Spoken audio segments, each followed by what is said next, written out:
The Nanking Massacre. On December 13, 1937, 2 years before Nazi Germany invaded Poland, Japanese forces captured Nanjing, then the capital of China, following weeks of fierce combat. Many historians regard this event as the de facto beginning of World War II in Asia. What followed the city's capture became one of the most horrific and inhumane atrocities of the entire war. Over a period of 6 weeks, Japanese troops ruthlessly slaughtered at least 100,000 Chinese civilians and disarmed soldiers. Most authoritative estimates place the death toll between 200,000 and 300,000. The killings took many brutal forms. Mass executions occurred along the banks of the Yangtze River, where thousands of victims were lined up, mowed down by machine guns, and their bodies dumped into the water. Soldiers systematically searched house to house, dragging men outside for immediate execution. Chinese prisoners of war were marched to designated killing sites, bound and shot. Historians universally agree that sexual violence was rampant during the massacre. Countless women and girls suffered brutal assaults, and many did not survive these horrors. John Rabe, a German businessman who remained in Nanjing, spearheaded the creation of a safety zone that sheltered approximately 200,000 civilians. Along with other foreigners in the city, he meticulously documented these atrocities in diaries and photographs, secretly smuggling evidence out of the besieged city. American missionary Minnie Vautrin offered refuge to thousands of women at Jinling College, despite repeated incursions by Japanese soldiers attempting to abduct them by force. Initially, the Japanese military sought to conceal the scale of the massacre. When news eventually reached the outside world, they dismissed it as enemy propaganda. After the war, the International Military Tribunal General Iwane Matsui was found guilty of failing to prevent the atrocities and was executed in 1948. Lieutenant General Hisao Tani was executed by Chinese authorities in 1947 for his direct role in the mass killings. Nevertheless, many perpetrators were never brought to justice. The Nanking Massacre remains a fiercely contested issue today, as some Japanese officials and textbooks downplay or outright deny its scale, continually straining diplomatic relations with China. Unit 731. From 1936 to 1945, the Imperial Japanese Army operated a secret biological and chemical warfare research program in Manchuria, known as Unit 731. Under the command of Lieutenant General Shiro Ishii, the unit conducted horrific experiments on live human subjects, primarily Chinese civilians, Korean prisoners, Soviet POWs, and others deemed enemies of the state. At least 10,000 people died directly in these experiments, and some researchers estimate tens of thousands more perished in field trials across China. The facility near Harbin in northeastern China was cleverly disguised as a water purification plant. Inside this sinister complex, prisoners were deliberately infected with diseases such as plague, cholera, anthrax, and typhoid to study infection progression without treatment. Victims were dissected alive and fully conscious to observe the effects on living tissue. Frostbite experiments involved freezing limbs and testing various thawing methods. Former personnel and post-war testimonies describe limbs being amputated and reattached to other parts of the body. Prisoners placed in barometric chambers until their eyes burst from their sockets, or spun in centrifuges until death. Flamethrowers and grenades were tested on live prisoners tied to poles. Unit 731 also conducted field trials by releasing plague-infected fleas over Chinese cities. Water supplies were poisoned with cholera and typhoid, and contaminated food was distributed in villages. Prisoners were referred to as logs, a term that fully dehumanized them. Guards were indoctrinated to believe their subjects were not human, facilitating acts of extreme cruelty. When the war ended in August 17,945, Unit 731 destroyed nearly all evidence of its crimes. Buildings were blown up, remaining prisoners executed, and documents burned. Personnel fled hastily back to Japan. After the war, the United States granted immunity to Ishii and his key researchers in exchange for their data on biological warfare, information deemed too valuable to lose, despite being obtained through mass murder. No member of Unit 731 was prosecuted by the Americans.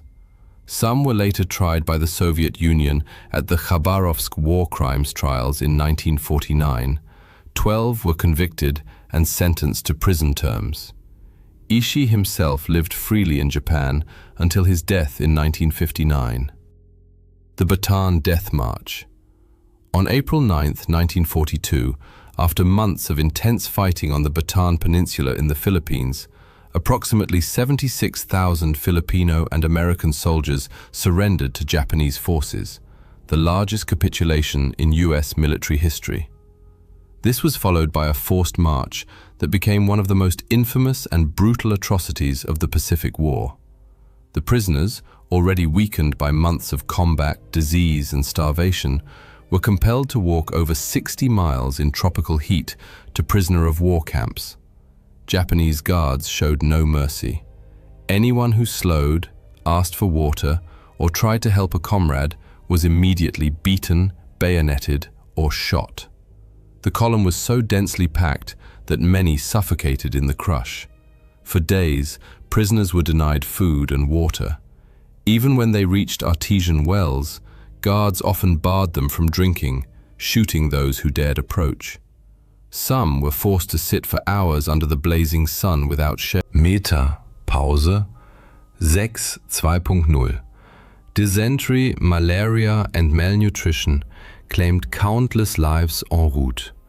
The roads became littered with corpses. Estimates suggest between 5,000 and 18,000 Filipino soldiers and 500 to 650 Americans died during the march. Survivors reached Camp O'Donnell, where conditions were equally horrific.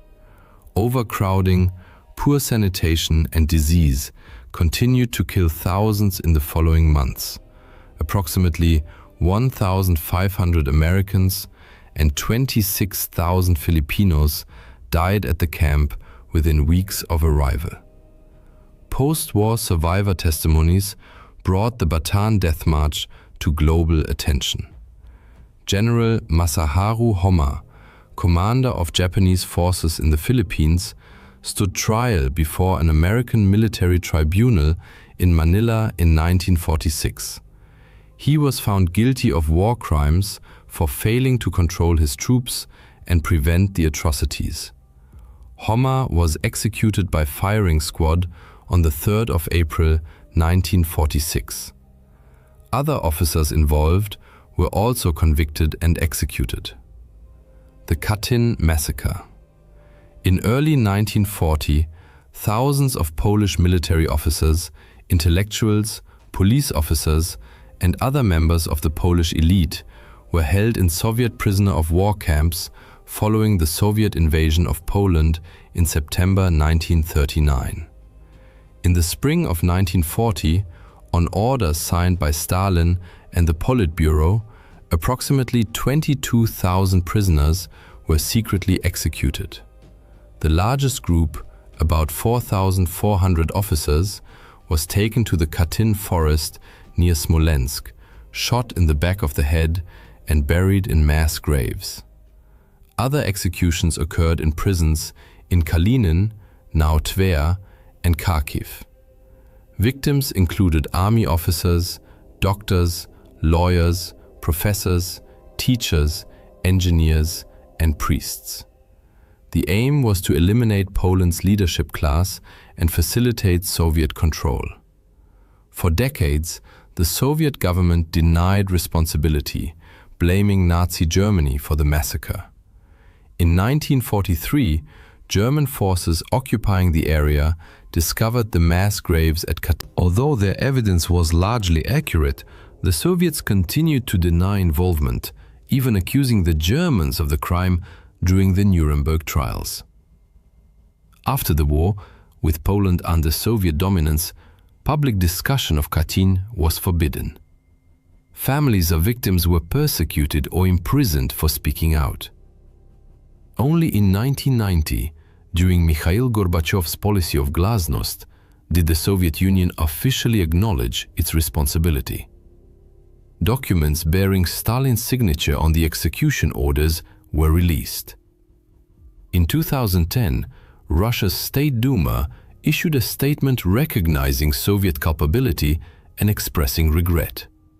However, Russia has resisted classifying the event as genocide and has prosecuted no one.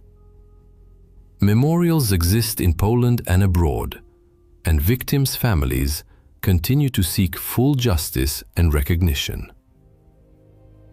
The Manila Massacre.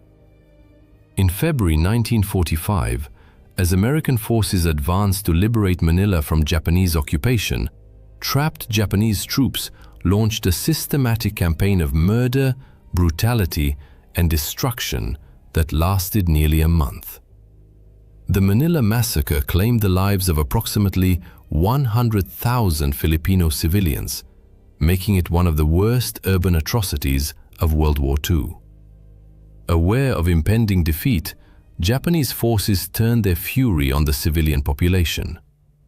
Admiral Sanji Iwabuchi ordered his naval troops to defend Manila to the death, defying General Tomoyuki Yamashita's directive to withdraw. As fighting intensified, Japanese soldiers went block by block, slaughtering entire families. At the Red Cross building, they killed doctors, nurses, and patients. In the German club, they locked refugees inside and set the building ablaze, burning hundreds alive. Those who tried to escape were mowed down by machine gun fire. At the Bayview Hotel, hundreds of women and girls were imprisoned and repeatedly raped. In Paco Church, soldiers murdered priests and civilians. One of the most horrific incidents occurred at Manila Cathedral, where refugees, including women and children, were bayoneted and blown apart with grenades. The destruction was deliberate. Buildings were systematically blown up or torched. By the time American forces secured the city on March 3, 1945, Manila lay in ruins. After the war, General Yamashita was tried by an American military commission in Manila. Although he had ordered a retreat, he was held responsible for failing to control his subordinate, Admiral Iwabuchi, who died in battle. Yamashita was convicted and executed in February 1946. The trial remained controversial, with critics arguing that a commander should not be held accountable for subordinates acting against orders. The Oradour-sur-Glane Massacre. On June 10, 1944, just 4 days after D-Day, soldiers from the notorious 2nd SS Panzer Division Das Reich surrounded the peaceful French village of Oradour-sur-Glane in central France. En route north to counter the Allied invasion, the division had been delayed by fierce resistance attacks and decided to make a brutal example of the village. Around 2 p.m., SS troops sealed off all roads and ordered every resident to assemble on the village square for an identity check, claiming they were searching for hidden weapons and resistance fighters. Men were separated from women and children who were locked inside the local church. The men were divided into groups and led to barns and sheds throughout the village, where machine guns had been set up. Without warning, soldiers opened fire on their legs, not to kill immediately, but to wound. They then piled straw and firewood onto the wounded and set them ablaze, burning them alive. Anyone attempting to flee was shot on sight. Inside the church, women and children heard the gunfire and panicked. SS soldiers then placed an incendiary device, likely a smoke grenade. Thick black smoke and flames filled the church instantly. As victims desperately tried to escape through doors and windows, they were gunned down. Mothers suffocated or burned alive alongside their children. Only one woman, Marguerite Roufange, miraculously survived by leaping from a window behind the altar, though she was shot and wounded. Of the 642 people in Oradour that day, 90 men, 247 women, and 205 children were killed. Only 7 survived. After the massacre, the SS looted and burned every building. The entire village was razed. Bodies were left where they fell. When French authorities arrived days later, they found charred remains still inside the church and barns. By order of Charles de Gaulle, the ruins were preserved untouched as a memorial. In 1953, 21 men stood trial in Bordeaux, 14 German SS members and 7 Alsatian Frenchmen who had been forcibly conscripted. The trial deeply divided France, as punishing the Alsatians sparked national controversy. Most received light sentences and many were released within a few years. Babi Yar. On 29th and 30th September 1941, in the ravine known as Babi Yar on the outskirts of Kiev, German forces carried out one of the largest single mass shootings of Jews in Holocaust history. In just 2 days, 33,771 Jewish men, women and children were executed. The massacre was orchestrated by SS Obergruppenführer Friedrich Jeckeln and carried out by members of Einsatzgruppen, German Order Police, Ukrainian Auxiliary Police and units of the Wehrmacht. Following the German occupation of Kiev, officials posted notices ordering all Jews to assemble on September 29th, cynically claiming they would be resettled. Tens of thousands arrived, mistakenly believing they were to be evacuated. Instead, they were marched to Babin Yar. As they approached the ravine, they were ordered. Groups were then led to the edge, forced to lie face down atop already fallen bodies, and shot in the back of the head. Layer upon layer, corpses filled the ravine. Witnesses described how the earth continued to move for days afterward, as victims buried alive struggled to escape. Killings continued at a reduced scale over the following months. Jews in hiding, Roma, Soviet prisoners of war, Ukrainian nationalists, and mentally ill individuals were brought to Babin Yar and murdered. By the time the Nazis retreated in 1943, between 100,000 and 150,000 people had been killed there. Before leaving, the Germans attempted to destroy evidence. In August 1943, they forced prisoners to exhume bodies, burn them on makeshift pyres, pulverize the bones, and scatter the ashes. This operation lasted several weeks. Those who participated were then executed to prevent them from testifying. After the war, the Soviet Union obscured the Jewish identity of the victims, referring to them only as Soviet citizens. For decades, no memorial was erected and the site was neglected. Only after the Soviet Union's collapse did Ukraine begin properly commemorating the massacre. Several perpetrators were tried after the war. Paul Blobel, the officer who organized the burning of bodies, was executed in 1951. Others received prison sentences, but many entirely evaded justice. The bombing of Dresden began on the night of 13th of February 1945, when Britain's Royal Air Force launched the first of several massive raids on the German city. Over 2 days, British and American bombers dropped nearly 4,000 tons of high explosive and incendiary bombs, creating a firestorm that consumed much of the historic center.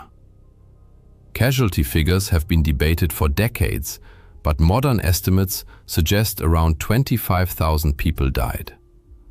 The bombing remains one of the most. Dresden, located in eastern Germany, had relatively limited heavy arms industry, but served as a major transport and administrative hub.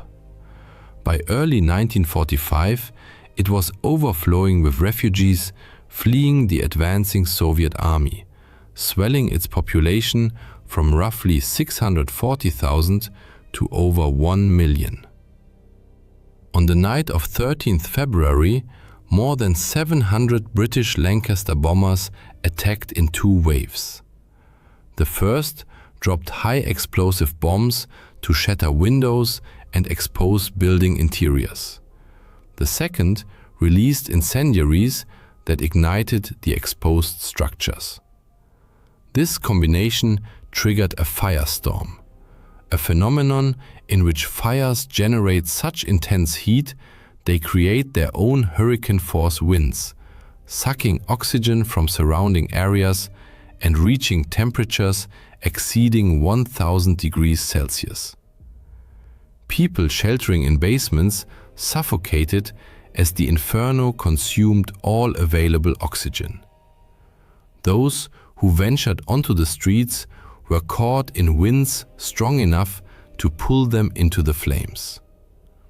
The heat was so extreme that human bodies turned to ash. Survivors reported horrifying scenes of people ablaze, running like living torches through the streets in agony. The next day, American bombers returned, targeting railway junctions, but also striking densely populated residential districts.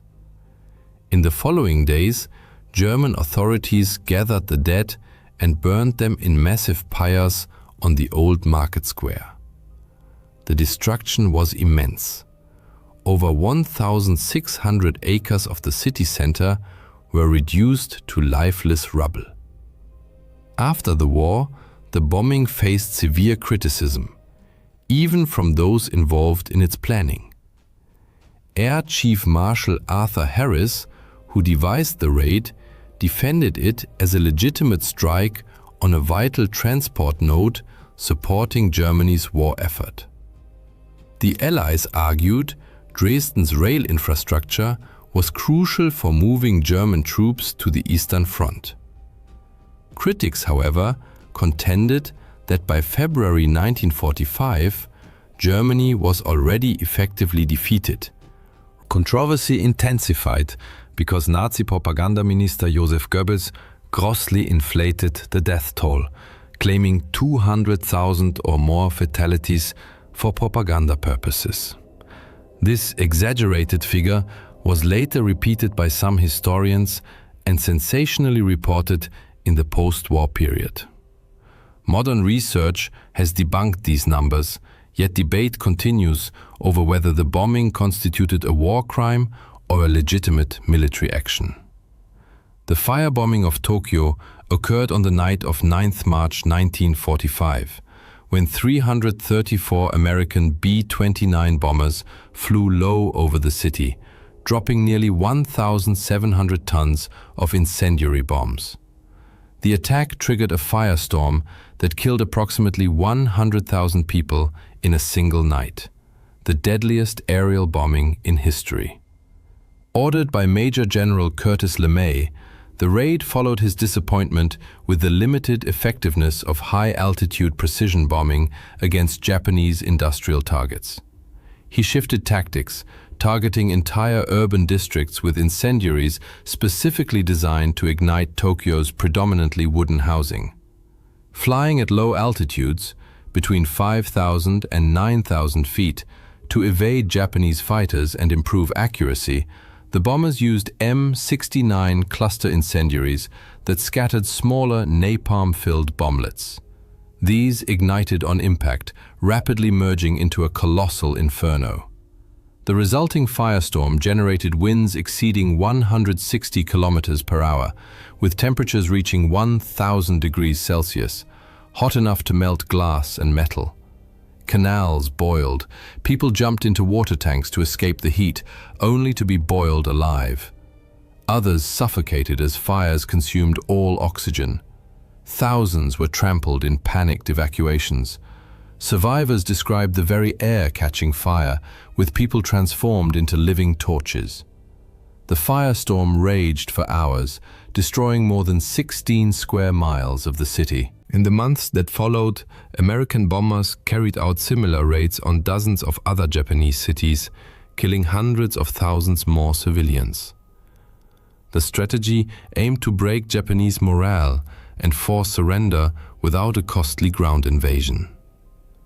After the war, the Tokyo bombing, and others like it, were not prosecuted as war crimes. LeMay himself later admitted, "If we'd lost the war, we'd have been tried as war criminals." Perceptions differ sharply between the US and Japan. In America, the bombing is often justified as necessary to end the war and save lives that would have been lost in an invasion. In Japan, it is remembered as a tragedy that claimed tens of thousands of innocent civilian lives. A memorial hall in Tokyo honors the victims, and the bombing remains a painful chapter in Japanese history. The Panerai massacre took place just a few miles from Vilnius, Lithuania's capital, in a forested area known as Ponari or Panerai. Between July 1941 and August 1944, German forces and their Lithuanian collaborators murdered between 70,000 and 100,000 people there. The overwhelming majority were Jews, making Ponari one of the primary Holocaust killing sites in Eastern Europe. Before the war, the site had been used for partially completed fuel storage tanks, deep pits dug into the earth but never finished. These pits later became ideal for mass executions. After Germany invaded the Soviet Union in June 1941, Einsatzkommandos, aided by Lithuanian auxiliary units, began transporting Jews, Soviet POWs, and Polish intellectuals to Ponari. Victims were told they were being sent to forced labor. Upon arrival, they were forced to undress, surrender all valuables, and stand at the edge of the pits. They were then shot, their bodies falling into mass graves below. Killings occurred almost daily for 3 Lithuanian collaborators often carried out the shootings under direct German supervision. In September 1943, as the Soviet offensive gained momentum, Nazi occupiers launched a desperate effort to conceal their crimes. They forced Jewish prisoners, whose hands were chained, to exhume corpses, burn them on enormous pyres, and grind the bones to dust. This group, grimly known as the Burning Brigade, labored under inhumane conditions for months. On the 15th of April 1944, 11 members managed a daring escape through a tunnel they had painstakingly dug. Their harrowing testimonies became crucial evidence of Nazi atrocities.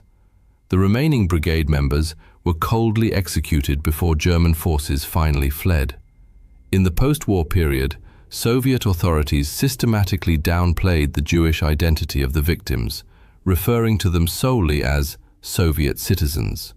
For decades, no memorial acknowledged the Jewish origin of those murdered, an injustice that persisted until Lithuania regained independence in 1990. Today, the site serves as a memorial and museum dedicated to preserving the memory of the victims and the horrors of those years.